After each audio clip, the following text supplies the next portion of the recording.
Bismillahirrahmanirrahim. Assalamualaikum warahmatullahi wabarakatuh. Alhamdulillahi rabbil alamin, wassalatu wassalamu ala asyrafil mursalin Sayyidina wa habibina wa syafi'ina wa maulana Muhammadin wa ala alihi wa sahbihi ajma'in, amma ba'du. Sahabat belajar azan channel yang dimuliakan Allah, apa kabar semuanya? Mudah-mudahan antum dalam keadaan sehat walafiat, panjang umur, murah rezeki, tetap istiqamah untuk beribadah sampai husnul khatimah insyaallah, amin ya rabbal alamin. Sahabat sekalian yang dimuliakan Allah Subhanahu wa taala, pada kesempatan ini saya ingin menyampaikan beberapa hal tentang bahaya daripada perdukunan. Kalau kita ketahui bahwa perdukunan ini adalah merupakan satu penyakit sosial yang sudah lama terjadi, sejak sebelum datangnya Islam pun sudah ada. Maka Rasulullah sallallahu alaihi wasallam memberikan peringatan keras kepada sahabat-sahabatnya dan umatnya agar menghindari perdukunan dan semacamnya. Di dalam beberapa hadis Rasulullah sallallahu alaihi wasallam mengatakan, man ata kahinan aw arrafan fasa'alahu fasaddaqahu bima yaqul faqad kafara bima unzila ala Muhammad, atau kama qala alaihi salatu wassalam. Yang artinya, barang siapa yang datang kepada tukang ramal atau dukun, kemudian dia mempercayai apa yang diucapkannya, maka dia telah ingkar, dia telah kafir terhadap apa yang telah Allah turunkan kepada Nabi Muhammad sallallahu alaihi wasallam. Di dalam riwayat yang lainnya dikatakan, man ata arrafan fasa'alahu wa lam yusaddiqhu lam tuqbal lahu salatun arba'ina yauman, atau kama qala alaihi salatu wassalam. Siapa orang yang datang kepada dukun, peramal, orang pintar, dia bertanya namun dia tidak mempercayai apa yang diucapkannya, itu saja sudah dikatakan oleh Rasulullah sallallahu alaihi wasallam tidak diterima salatnya selama 40 hari. Nah, ini menunjukkan bahwa begitu besar bahaya daripada perdukunan ini. Nah, kalau kita melihat sahabat sekalian, ya, macam-macam atau bentuk-bentuk dari perdukunan ini sangat banyak ragamnya. Dari yang paling bahaya sampai yang paling bahaya lagi. Dari yang bahaya sampai yang paling bahaya. Kalau kita melihat, ya, jenis yang pertamanya adalah mereka yang betul-betul dukun asli, dukun atau tukang sihir, na'udzubillah, yang mereka itu berkolaborasi dengan jin dan setan, ya, yang mereka ketika meminta pertolongan mereka itu, na'udzubillah, melakukan amalan-amalan yang mendatangkan kepada kekufuran. Banyak ragamnya, banyak sekali bentuknya, ya. Di antaranya misalkan ketika seseorang naudzubillah tukang sihir harus membaca mantra-mantra yang itu mendatangkan kesyirikan, yang meminta kepada iblis, kepada setan, kepada jin-jin dan yang lain-lainnya. Ya, ketika seorang dukun harus melecehkan kitabullah, na'udzubillah, a'azzanallah, ya, dengan membawanya ke kamar mandi, ya, mencampurkan dengan darah yang tidak benar, dengan darah binatang, dengan darah haid, a'azzanallah. Ini adalah merupakan bentuk daripada perdukunan yang sangat-sangat bahaya, yang membuat si pelakunya, dukunnya, ingkar kepada Allah Subhanahu wa taala, dan orang yang datang kepadanya pun akan menjadi kufur.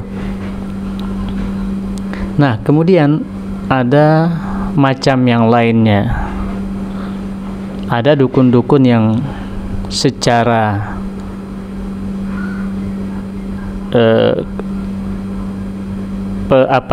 ada dukun-dukun yang ketika dia itu berhubungan dengan jin, mereka masih menggunakan cara-cara yang kelihatannya islami, nampaknya islami.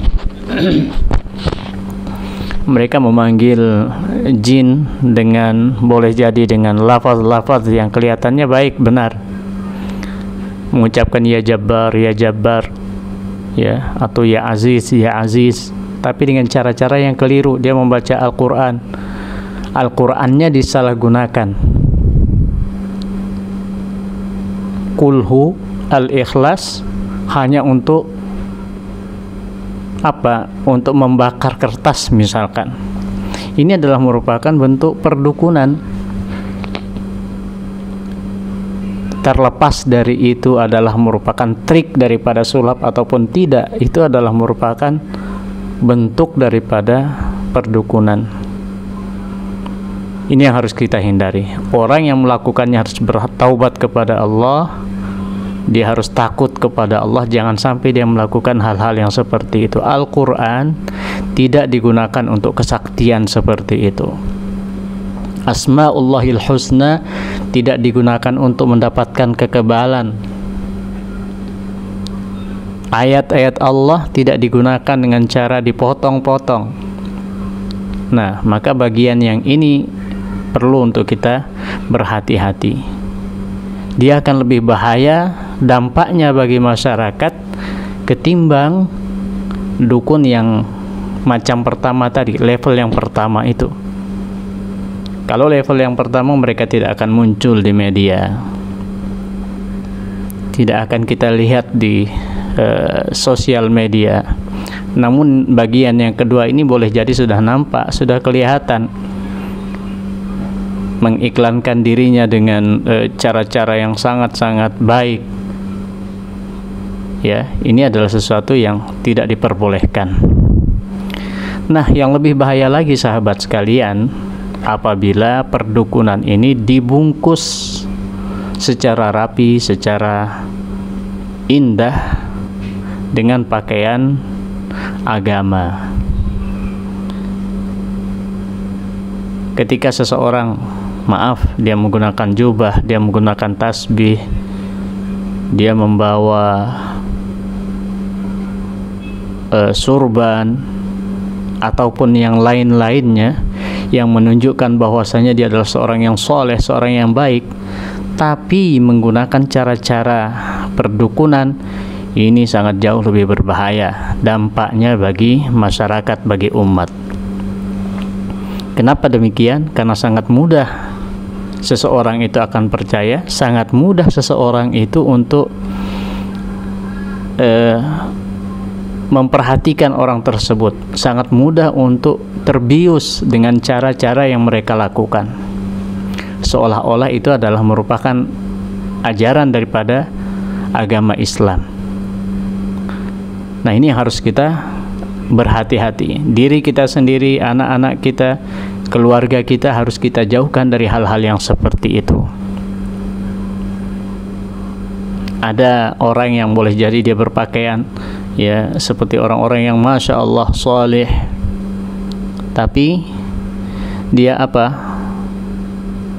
menangkap ya jin ya, atau dia mengeluarkan jin dengan cara menggunakan jin yang lainnya. Nah, ini juga sesuatu yang tidak diperbolehkan di dalam agama kita. Nah, sahabat sekalian yang dimuliakan Allah, maka perlu bagi kita untuk saling mengingatkan. Al-Fakir mengingatkan diri sendiri dan keluarga, juga mengingatkan siapa saja ya, jangan sampai batal ya agama kita. Kita sangat perhatian bagaimana batalnya sholat, hal-hal yang membatalkan sholat, hal-hal yang membatalkan puasa, hal-hal yang membatalkan haji. Namun kita lalai terhadap hal-hal yang membatalkan syahadat kita sendiri. Rasulullah SAW mengingatkan tadi, ya, bahwa barang siapa orang-orang yang datang kepada dukun atau peramal kemudian dia mempercayai apa yang dia lakukan, dia sudah ingkar terhadap ajaran Allah Subhanahu wa taala yang diturunkan kepada Nabi Muhammad. Itu artinya para ulama mengatakan dia itu sudah kafir, na'udzubillah. Nah, ini yang harus kita perhatikan sekali lagi. Kemudian wajib bagi kita untuk saling mengingatkan sebagaimana yang saya sampaikan di awal tadi, ya, apapun media-media yang mereka lakukan, ya, dimanapun media-media yang mereka berada di situ, jangan sampai kita minimal bentuknya penasaran, kemudian kita merasa takjub melihatnya dan terus menerus kita menonton hal-hal yang seperti itu, maka ini adalah sesuatu yang tidak boleh kita lakukan. Datang, kalau di zaman dulu itu adalah kita yang datang atau orang yang datang kepada dukun, peramal. Kalau sekarang mereka yang datang. Mereka datang di channel YouTube, mereka yang datang di link-link yang lainnya, mereka yang datang di HP kita, di laptop kita. Nah, kita sendiri yang berusaha untuk menyaring, ya, untuk melihat mana yang baik, mana yang benar. Kita tanyakan kepada orang-orang yang alim, fas'alu ahla dzikri in kuntum la ta'lamun. Hal-hal yang kira-kira itu adalah meragukan, maka perlu bagi kita untuk menanyakan, oh, ini apakah benar atau tidak, boleh atau tidak. Kita tanyakan kepada guru-guru kita, orang-orang alim yang kita anggap pintar, kita anggap mereka itu benar-benar alim sebagaimana namanya, bukan pintar yang dalam maksud orang pintar di sini, tidak. Jangan sampai kita bertanya kepada orang yang salah.